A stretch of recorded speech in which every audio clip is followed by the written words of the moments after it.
Lesson 2, Proportional Relationships. Students understand that two quantities are proportional to each other when there exists a constant number such that each measure in the first quantity multiplied by this constant gives the corresponding measures of the second quantity. All that means is the first quantity is x multiplied by a given constant k gives us our y. So x times k equals y. When students identify the measure of the first quantity with x and the measure of the second quantity with y, they recognize that the second quantity is proportional to the first quantity if y equals kx for some positive number k. They apply the same relationship when using variable choices other than x and y. So remember, how do we find our constant? We do y divided by x. Example 1. Pay by the ounce frozen yogurt. A new self-serve frozen yogurt store opened this summer that sells a yogurt at a price based upon the total weight of the yogurt and its toppings in a dish. Each member of Isabel's family weighed their dish, and this is what they found.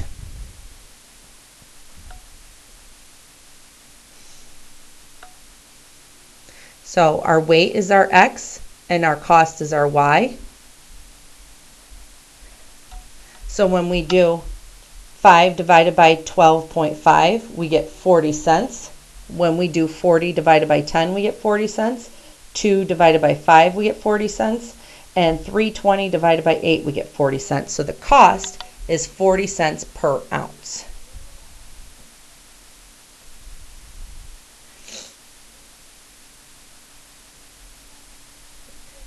Example 2, a cookie cheat sheet. In the back of a recipe book, a diagram provides an easy conversion while cooking. So again, we have y divided by x equals k. So here's our x, here's our y. So if I take 4 divided by 1/2, that equals 8. 8 divided by 1 is 8. 12 divided by 1 1/2 is 8. 16 divided by 2 is 8. So it's 8 ounces per 1 cup.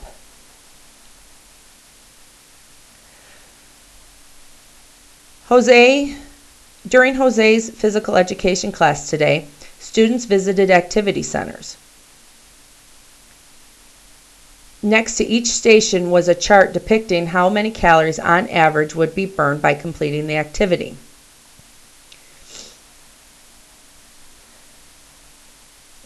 So again, time is my x, calories burned is my y. So if I do 11 divided by 1, 22 divided by 2, 33 divided by 3, and 44 divided by 4, I get 11 for all of them. So my k is equal to 11. So is the number of calories burned proportional to time, and how do you know? The number of calories burned is proportional to time because when y, calories burned, is divided by x, time in minutes, the k's are all the same, 11 calories per 1 minute. So if Jose jumped rope for 6.5 minutes, how many calories would he expect to burn? So for 6.5 minutes, and minutes is my x,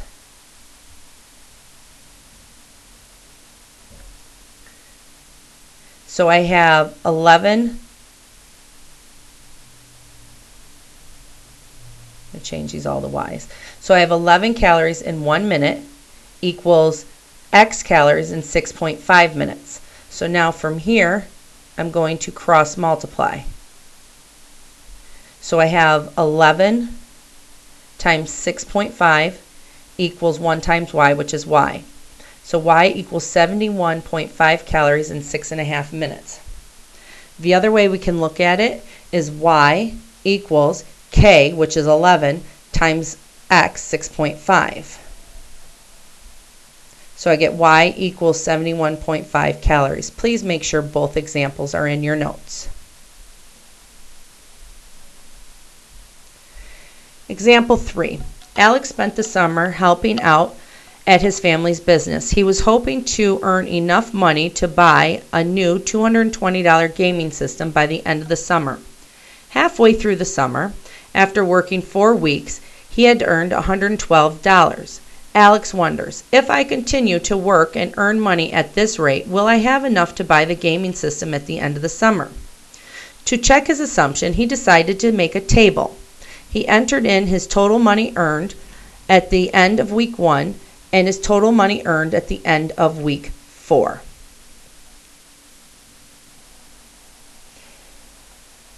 So, week 1 and week 4. So if I do 28 divided by 1, I wind up with 28. And if I do 112 divided by 4, I wind up with 28. So my K is equal to 28.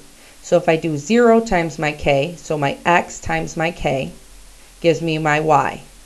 My X times my K gives me my Y. So 2 times 28 is going to be 56. 3 times 28 is going to be 84. 5 times 28, 140. 6 times 28, 168. 7 times 28, 196. And 8 times 28 is $226. Are Alex's total earnings proportional to the number of weeks he worked, and how do you know? Alex's earnings per week are proportional because when Y total earnings are divided by X number of weeks, all the K's earnings per week are equal to each other, which is $28 per week. The number of weeks X times the constant proportionality K equals the total earnings Y.